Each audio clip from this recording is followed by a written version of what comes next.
Greetings, everyone, and welcome to City Lights Live, the virtual component of the City Lights events calendar. I'm your host, Peter Maravelis, and today we are honored to have with us Yanis Varoufakis discussing the subject of his recently released book titled Technofeudalism, What Killed Capitalism. It's published by our friends over at Melville House in Brooklyn, one of the country's great indie presses. In his book, Mr. Varoufakis posits that we have entered a new era where a revolutionary transformation has affected the fabric of daily life. A new force is shaping our lives and the world around us. He calls it technofeudalism. And in today's talk, we aim to explore how it has emerged and what its consequences are for society at large. A blend of memoir, economic and technological history, references to classical literature and philosophy, and critical analysis. The book eloquently argues that capitalism is dead, that its dynamics no longer govern our economies, and that a malevolent replacement has emerged, which has single-handedly taken control of most of global society. Before we begin, I would like to acknowledge that we are beaming to you from the unceded ancestral homelands of the Ohlone people, also known as the San Francisco Bay Area. Numerous dialects of their language have been spoken along our peninsula. We'd like to take this moment to offer our respect to those who have come before us as stewards of the land. Yanis Varoufakis is an economist, an educator, co-founder of the Democracy in Europe movement, former finance minister of Greece, and best-selling author. His published works include Talking to My Daughter, A Brief History of Capitalism, Adults in the Room, and the novel Another Now, amongst other titles. He is joining us today from Greece. Yanis Varoufakis, we are delighted and honored to have you with us today. Welcome to City Lights. It's a great pleasure, Peter. Thank you so much for inviting me. So I'd like to begin our exploration into your treatise by considering a recent emergence, which is at once chilling and offers proof that we may have gone down the rabbit hole that you're suggesting in your book. According to the International Energy Agency, the global electricity consumption by AI could reach 1,000 terawatt hours annually by 2026. Now, that's slightly more than the total electricity consumption of Japan. And so this formidable appetite will increase exponentially as AI becomes integral to different industries: healthcare, finance, agriculture, and lastly, and I think more importantly, defense industry. So one can't help but wonder if austerity measures will be imposed upon the populace to help feed this insatiable hunger. So using this as a starting point, would you describe the origins of our malaise and how we got here, and also describe in more detailed manner in which technofeudalism functions? Well, if you focus on the electricity consumption, this is a splendid reminder of how spanking new forms of capital always work parasitically vis-a-vis nature, vis-a-vis old-fashioned assets. So when the steam engines ushered in capitalism towards the end of the 18th century, you had extraction of coal, use of water, the creation of waterways. The land, which was in the hands of the old ancient regime, of the feudal lords, had become a resource that was gobbled up by the new machinery, by the dark satanic mills, as Edmund Burke referred to the factories. Today, we have a new form of capital. This is because people who haven't read the book, and there's no reason why they should have read it, hearing your introduction or my introduction, they think, oh my God, this guy is completely mad. Wherever I turn, I see the triumph of capital. And this guy is talking about the death of capitalism. Well, this is the delicious contradiction. What I'm saying is that capital has become so triumphant. It has taken over the world. It is taking over space as we speak. Ask Elon Musk. It has become so triumphant that it has, like a virus that has become very, very toxic, a mutation of itself that is far more toxic than the previous variants, has killed its host. Capital has killed capitalism. That's my point. And in the process, and you mentioned a very good example, it is gobbling up the output, the produce, the electricity generated by the capitalist sector that, of course, it still produces a hell of a lot of value, but value which is gobbled up by this new mutant capital. And you see, my book is not the first one to talk about something spectacularly new happening as a result of the machinations of big tech, the algorithms, AI, and so on. What I think, Peter, is novel in my book is this idea that we have a new form of capital. And it is this new form of capital which is inconsistent with capitalism. It is turning capitalism already as we speak, I claim it already has turned it without us noticing so much, into what I call technofeudalism, which is not going back to feudalism. It is the next step from capitalism. It's far more worse than capitalism. And I'm saying this as a left-winger who grew up believing that, we left-wingers came on this planet in order to upend capitalism and to replace it with something better. In the end, we are spectacular historical failures, and I'm referring to us, the left. We have failed in that. Capital triumphed, defeated us completely, and it overthrew capitalism. So this is the delicious contradiction that I'm trying to bring out in a purely Hegelian Marxist kind of way, by the way, right? So I'm not rediscovering the analysis. What I'm saying is that the same analysis that we leftists had should now lead us to the conclusion that we have a new form of capital, which I call cloud capital, which is a very, very different form of capital from steam engines, industrial robots, electricity grids, telephone systems, and so on. Very different. Yeah. Could you describe the mechanisms in more detail of how this actually works? Let me start by explaining why I'm saying that cloud capital is very different to all other kinds of capital, and then talk about the mechanisms by which it works. And I will use Amazon.com as an example. It could be any other platform, but I'll use Amazon. So first, we've always had capital ever since we started making things that would help us make other things. A fishing rod, a hammer, a screwdriver, a plow, whatever instrument, tool we created, that was a capital good. It was a produced means of production. It's something that we produce, not because we want to use it ourselves, to eat it, or to go around on it if it's a car.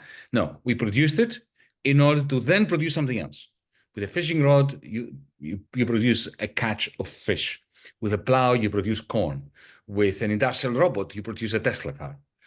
You don't want it for its own sake unless you're completely crazy. So capital, from the beginnings of time until capital became the main asset that bestowed power upon the capitalists, the owners of capital. You see, back in feudalism, it was land that bestowed power upon landowners. With capitalism, it's ownership of the machines that replaces ownership of land as the mainstay of wealth accumulation. All this capital, from the fishing rod to the brand new, all singing, all dancing industrial robot assembling Teslas, these are all produced means of production. But what lives in here is not that kind of capital. Cloud capital is not a produced means of production. It is a produced means of behavior modification. So that's what Google has. That's what Amazon has. That's what Airbnb has. It's got an algorithm in there, which is a form of capital in the sense that it is really tangible. It's not ethereal. It's not immaterial. It's completely material.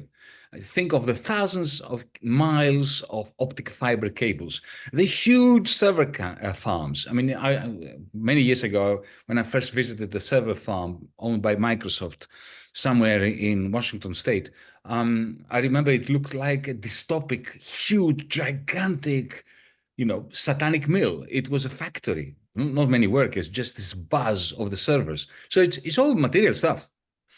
But where is the difference? The difference is that it interfaces with us. So, and here comes my example of Amazon.com.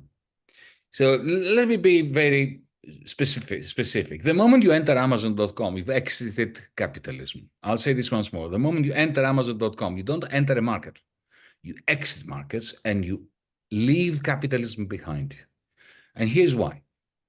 To begin with, whether you're using your laptop or Alexa or any of the interfaces of Amazon, the algorithm trains you to train it, to train you, to give it more information on how to extract more information from you so that you can train it to train you to know you. And then at some point in this purely dialectical process of you and the algorithm interfacing this way, an infinite regress in philosophical terms, at some point, Amazon.com recommends me books, which I always want to read.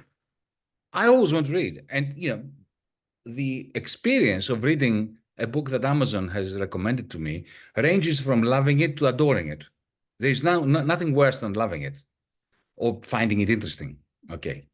So it knows me. The moment anything, a god, a tree, an algorithm, manages to give such good advice to a human person, a human soul, we're hooked. The next time it gives us advice, of course we're going to take it seriously. I don't know about you, but Spotify knows me better than my wife and kids. When it recommends a song, I always find it interesting. It is uncanny. It is completely uncanny. In the past, people recommended music to me. 1 out of the 10 musical pieces that was recommended I like, 9 out of 10 I didn't. With Spotify, it's 9 out of 10 that I like. So, and this is a dumb machine. So this is the dialectical relationship between us and the algorithm. So think of this. The moment you enter Amazon.com, you are in conversation in a fully fledged dialectical relationship with a piece of capital that lives in the cloud. That's why I call it cloud capital, which has a capacity to tell me what to buy. Usually it doesn't defraud me because in the end, I enjoy what I buy. And fundamentally, this is not capitalism because it sells it to me directly. Once upon a time, I mentioned this in the book, there were these amazing advertisers, and Mad Men, the television series, captures that with the iconic character of Draper, who, he's just brilliant. He's half drunk most of the time, but occasionally he comes up with an advertisement, a concept for an advertisement that convinced you to buy a hamburger that wasn't good for you and you didn't actually enjoy very much. But, that was it. There was a service sector. This was a man, a human being, some women as well, who managed to influence you to buy something. Then you have to go to the shop and buy it.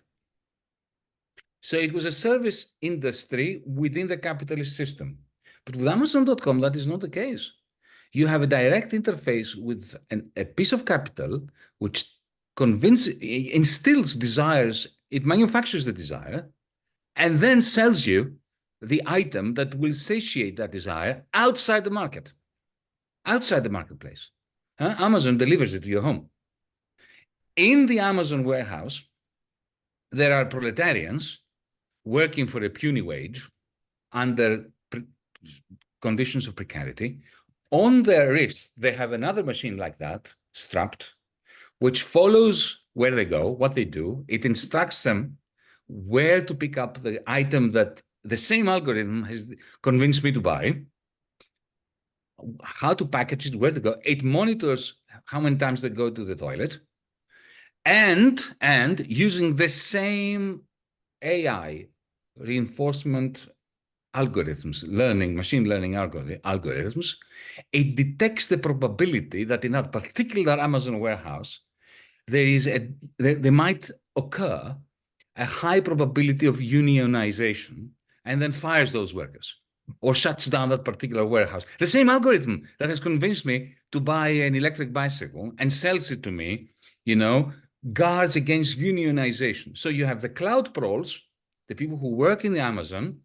You have the cloud serfs, people like us, who not only buy the stuff that Amazon tells us to buy, and which we enjoy at the same time, but it also, and that is mind-blowing, that same capital makes us perform free labor, which replenishes the cloud capital of Jeff Bezos, of the owner of this cloud capital. How do we do that? Every time you post a review, a like, a comment on Twitter, whatever, you are, or upload a video on TikTok, you are replenishing for free, no unwaged labor, you're replenishing the cloud capital of the cloud, or I call them cloudalists, the owners of cloud capital, to differentiate them from the owners of, automobile companies and so on.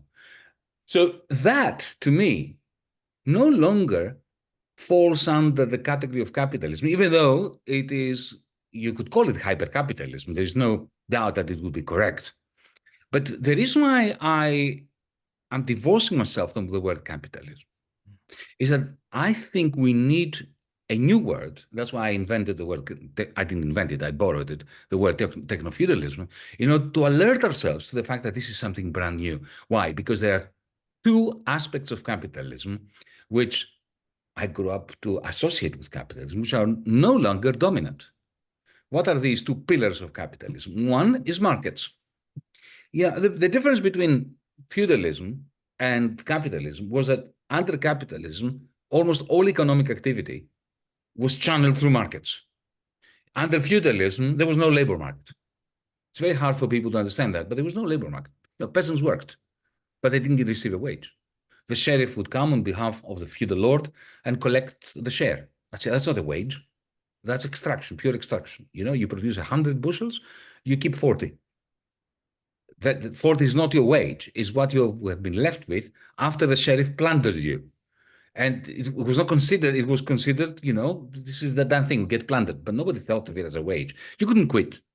There were no classified advertisements saying, we offer this job for this money. You can quit your job and come to us. If you try to quit, your head would be parted from your body, right? And there wasn't even a market for land. You either inherited land, or you conquered land, or it was given to you as a reward by the king, or you were a landless peasant, and you would always be a landless peasant. There was zero chance that you would ever be able to afford to buy, because there was no market. So markets are essential in capitalism. But Amazon.com, if I'm right in what I was saying before, is not a market. Because even though it's a trading platform, there's a lot of trading going on. There are buyers and there are sellers, but that doesn't make a market. The whole point about the market is that it's decentralized. You and I walk down the shopping mall, and we look at the shops, we talk to one another and say, oh, we're not going to buy from that bastard over there because he's not treating people well, right? You can't do this in Amazon.com. You enter in Amazon.com, it's you and the algorithm. That's it. You and the cloud capital. It decides whom you can talk to, what you can say, matches you with sellers with a view to maximize not the seller's profit, but Bezos' rent that he charges, I call it cloud rent, to the seller who is matched by the algorithm with you. So that is, folks, this is not capitalism. This is not a marketplace. And also profits gone. Now you have cloud rents. Now, if you are producing electric bicycles and you sell them on Amazon.com, Jeff Bezos will retain anything between 10 and 40% of the asking price. So he will leave you with a tiny, very thin, wafer thin profit level, maybe none at all. So profits are out, cloud rents are in, markets are out, and we have what I call cloud thieves. That's, Airbnb, Uber, Amazon.com, Alibaba in China. These cloud thieves built from huge blocks of cloud capital. And that's the difference with feudalism. This is why I'm not saying we're going back to feudalism, because back in feudalism, the feudal lords didn't invest anything. They simply inherited the land. Whereas these cloudalists are capitalists. They have invested huge quantities of money on capital, except it's cloud capital, which is the death knell of capitalism. Anyway, sorry about this long answer, but I had to get it off my chest. Yeah. I want to remind everyone, please post questions and comments in the chat. We're going to be taking Q&A towards the end. Also, we've posted links with which you can buy the book. So please do check those out in the chat as well. Peter Thiel announced a few years ago that freedom and democracy are not compatible. And then Elon Musk just announced that he's going to be donating $45 million every month to a far-right super PAC leading up to the November election. So it's clear where the tech oligarchs are placing their bet. So I'd like to talk about what's the appropriate response. I'd like to talk about strategies for living and strategies for resistance. At the risk of surprising people, let me say that Peter Thiel, a poor excuse for human nature, is right. Capitalism is inconsistent with democracy, but it always was. You know, the idea, the very term liberal democracy always makes me laugh. It is such a contradiction in terms. It is impossible to be a liberal and a democrat. A liberal, not in the sense of not liking freedom, but in the sense of believing, like the 19th century liberals, even good people like John Stuart Mill, that what really mattered was safe, secure property rights over means of production, over land, over housing, private property, and then let people contract with one another. And the state should simply make sure that you have freedom of speech, freedom of contract, and a very nasty police force and a system of courts to police these property rights. Well, that is exactly the opposite of democracy. And John Stuart Mill knew that. So he was a very liberal person. He was actually quite a nice person. He was a feminist as well. But he understood that this is not consistent with the power of the demos. So in that sense, they're not wrong. If you think of the Gilded Age, wasn't that the case then? Liberalism meant high concentration of power amongst the robber barons, which is naturally inconsistent with democracy. Now, the answer to your question, so what do we do? Well, what we always had to do.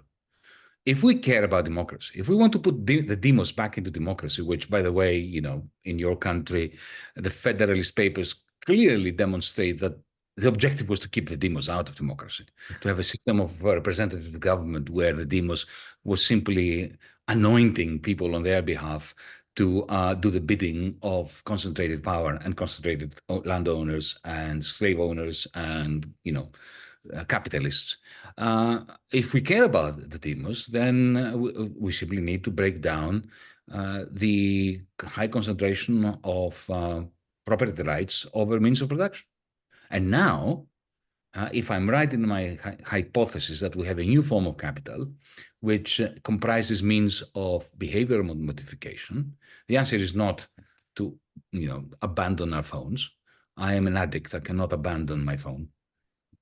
So that I'm not a Luddite in that sense. Mind you, the Luddites were not anti-machinery either. They are the most misrepresented historical agents. They were very clever, very progressive people who simply didn't want to, their kids to die of starvation because machines were replacing them.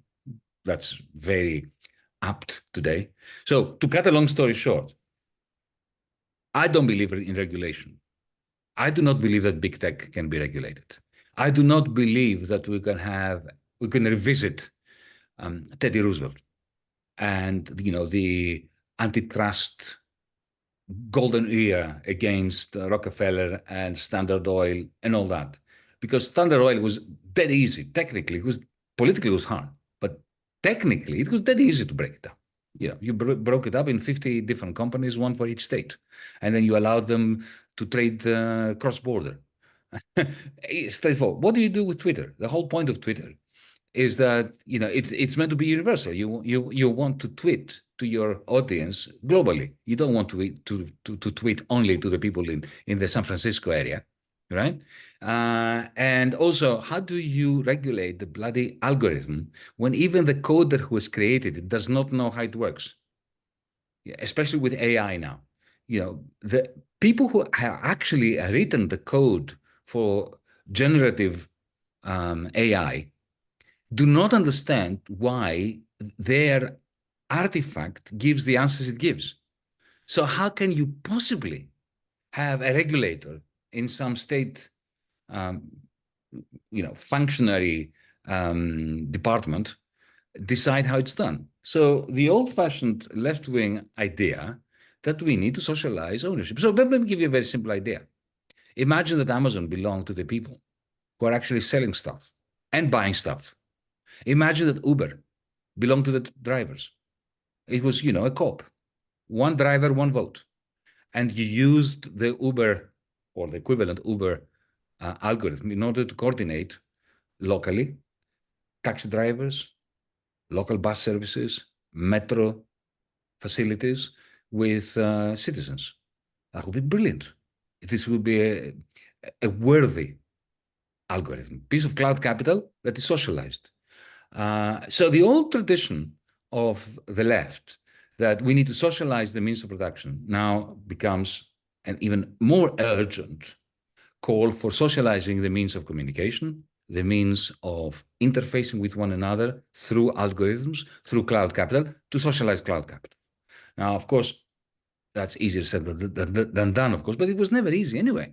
I mean, if you think back to the 19th century, the first trade unions, my goodness, what kind of heroism was involved in actually forming a trades union in the 19th century, going on strike when the boss would hire, henchmen to kill you and your family. You would lose wages at a time when the loss of one day's wage meant hunger in your family, around the family dinner table. And still people did it at almost no personal advantage in order to bring about a collective gain. I think that cloud capital gives us the opportunity to reverse that balance, the cost-benefit analysis. Instead of having minimal personal gain from collective action and some social gains, to have minimal personal sacrifice and large social gains. So, for instance, let me give you an example. I mean, I spent a lot more time talking about this in my previous book, the novel that you mentioned, Another Now, because in that book, I try to imagine through the means of science fiction, how could we have done things differently after the 2008 Wall Street collapse? So I try to imagine an alternative social organization, a different socioeconomic system that emerged out of Occupy Wall Street. But briefly, to make this more tangible, every Black Friday, an organization that I'm involved in called the Progressive International runs the hashtag Make Amazon Pay campaign, which is an international action that plays this role of giving people the idea of what pure internationalist action, progressive action, is possible in order to essentially defeat the exorbitant power of cloud capital. So every Black Friday, there is a strike that starts in Vietnam.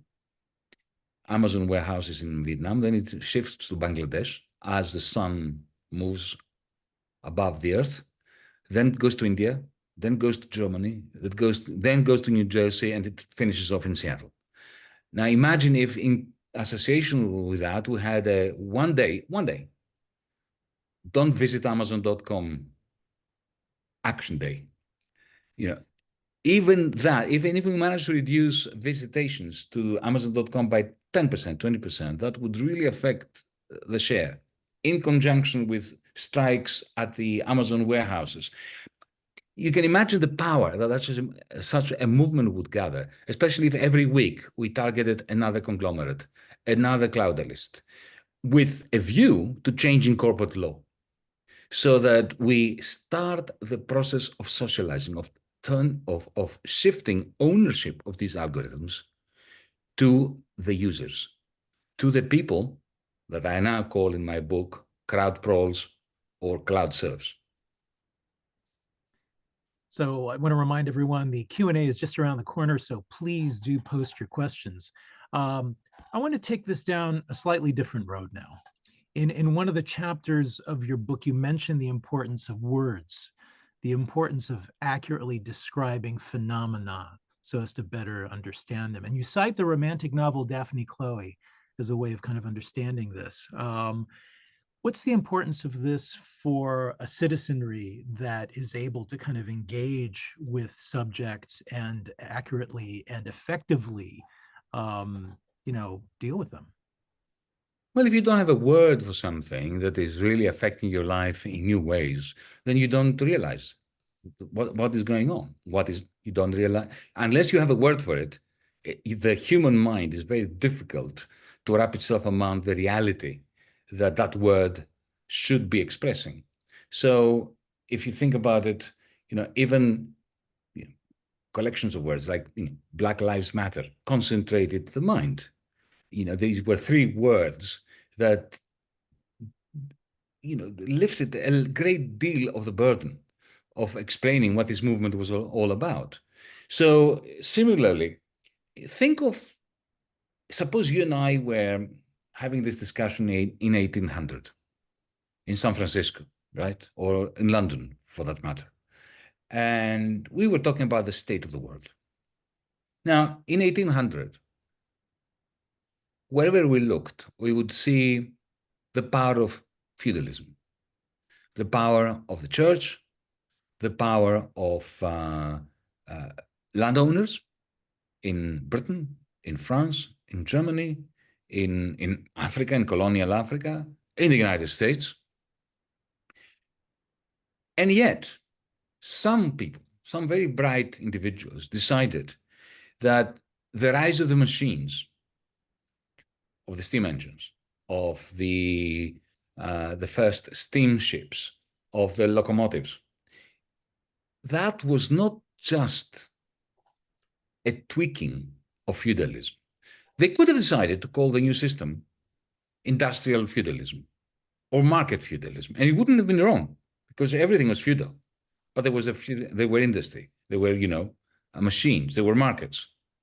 But they used the word capitalism to signify the shift from a socioeconomic system which was revolving around land ownership to another socioeconomic system which was revolving around capital, goods, steam engines, electricity grids, telegraph poles, and so on. This is why I think it's important today to make the emotional break and linguistic break from capitalism to something else. Now, I propose technofeudalism, you may propose something different. But by making that shift in the same way that words like Black Lives Matter, concentrated our mind that this is a new movement, this is something quite different. Like the word capitalism signified a great transformation of feudalism to something qualitatively different. I believe that the word technofeudalism is the best one I can think of. But as I said, I'm open to, I'm not wedded to it. You can call it something else. But we need words that signify great transformations in order to mobilize us to respond to the new challenges that these great transformations make necessary. And Peter, the necessity comes from the fact that we need to save this species of ours because we are on the edge of catastrophe. If we continue this way, you mentioned the consumption of electricity on AI and so on. We have a climate emergency that nobody talks about. Instead, we have warmongering everywhere. In the United States, you have Ukraine, you have the new Cold War, which is being persecuted from your country against China, our stupid continent called Europe, because Europe is the stupid continent on planet Earth today, is simply going along with wars and tensions that are inimical to the interests of Europeans. So we need to get going because we're not doing really very well as a species. I mean, imagine if you were an extraterrestrial watching us, you wouldn't be very impressed. Finally, before we take questions from the audience, I'd like to make one final inquiry. And would you talk a little bit about the journey that led you to write this book? And how did you come to connect all the dots? Well, I will only say this so that we go to the Q&A. The only way I could write this book was to imagine that I was writing a long letter to my father. My father introduced me to capitalism and to technology at a ridiculously young age. He was a metallurgist, he was a chemist, he was interested in ancient technology. And he introduced me to this idea of the manner in which our technological advances create magnificent opportunities for improvement and simultaneously untold misery from the Iron Age onwards. He introduced me to the way in which our ancient forefathers like Hesiod and Homer described the disaster and the brilliance of the discovery of how to turn iron into steel.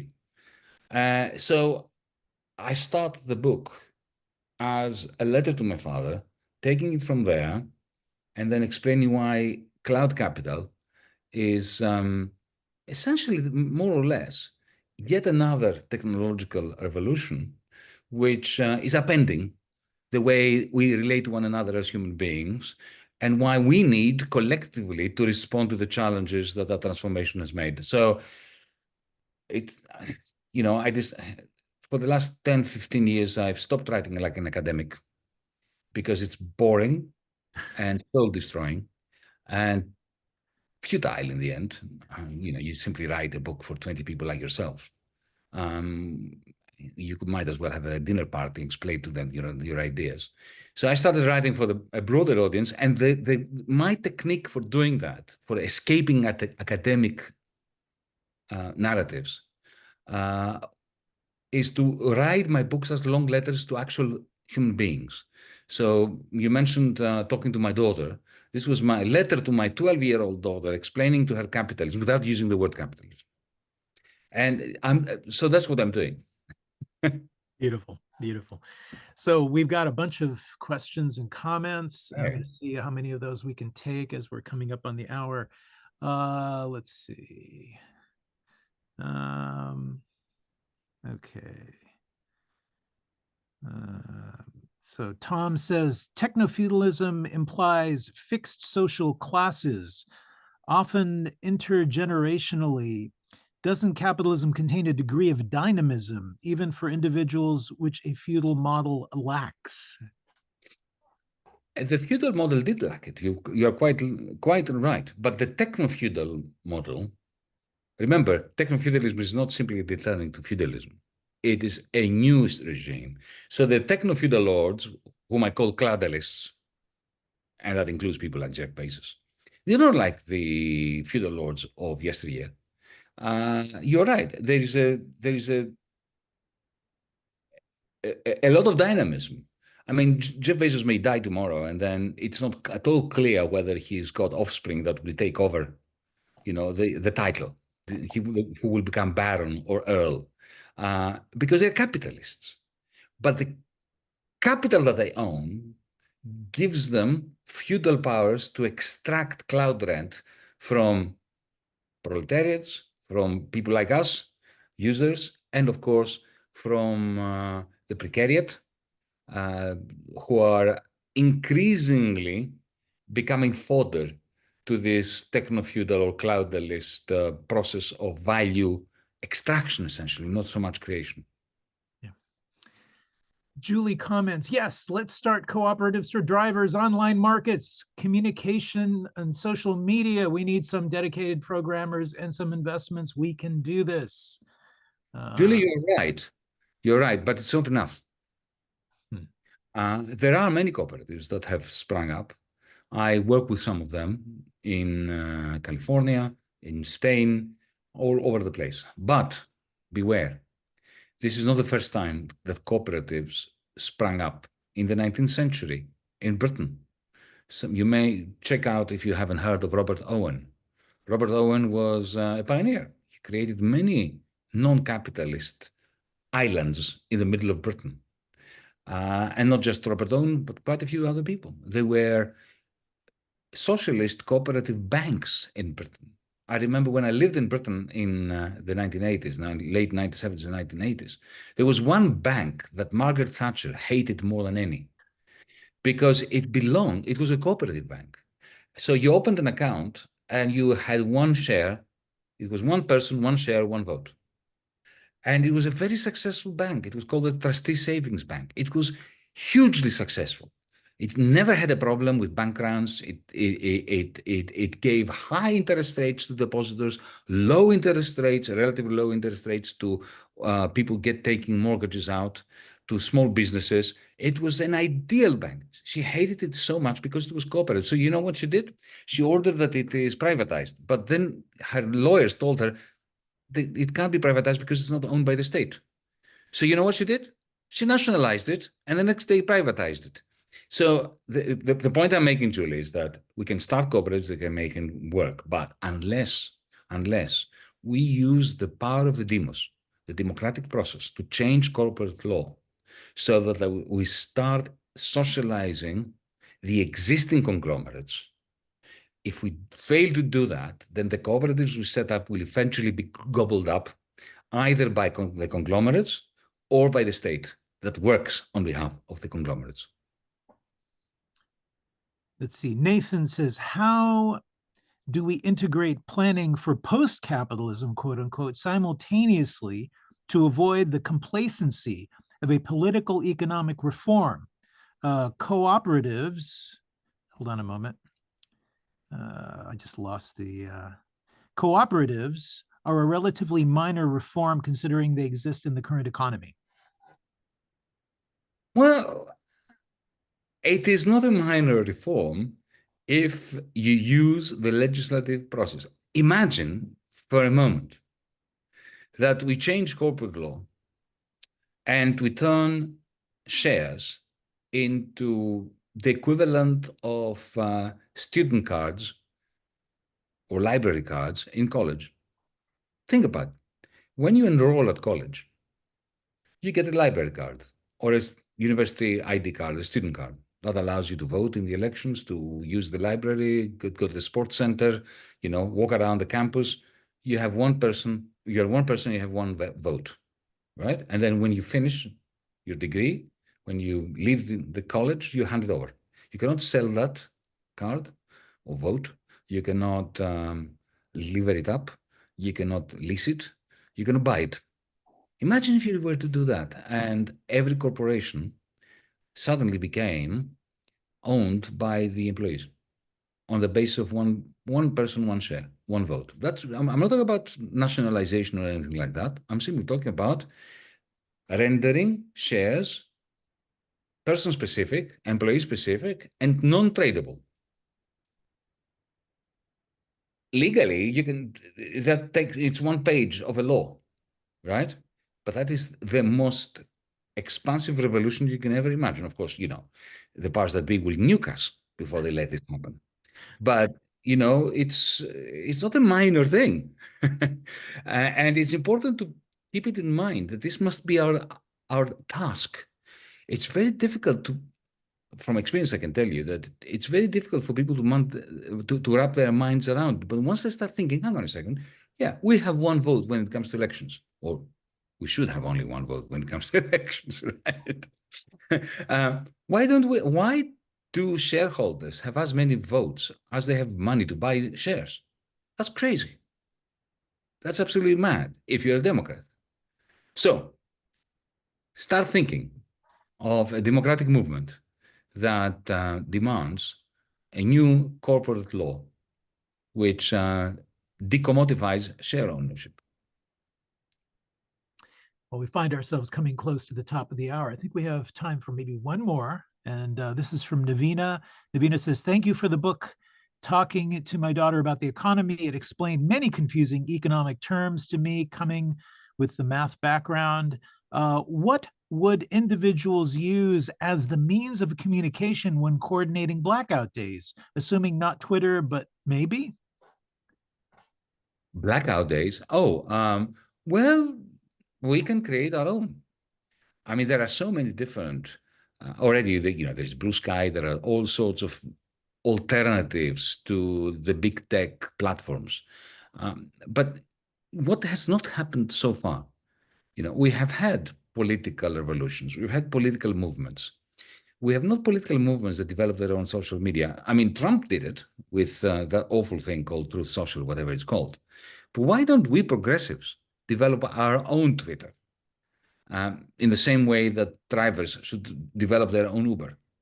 But for that, you need a political movement that sets its sights at socializing cloud capital. Well, we have come to the top of the hour. Yanis Varoufakis, thank you for joining us today. It has been such an honor and a pleasure. So the honor is all mine. And keep going with City Lights. It's a great bookshop. We need it. Thank you, sir. And I'd like to remind everyone we have posted links with which you may order copies of Technofeudalism and other books by Mr. Varoufakis. Better yet, if you're in the neighborhood, come on down, pay us a visit, browse our stacks. We are one of the great bookstore browsing experiences of all time. We're located in San Francisco's historic North Beach district, and we're open 7 days a week from 10 a.m. to 10 p.m. Today's program has been made possible by support from the City Lights Foundation, continuing the legacy of our founder, the late Lawrence Ferlinghetti, through our public events, our community and educational outreach, and our publishing program, all dedicated to sustaining a vibrant community of readers, writers, and critical thinkers. Goodbye, everyone. Take care, and we hope to see you all again soon.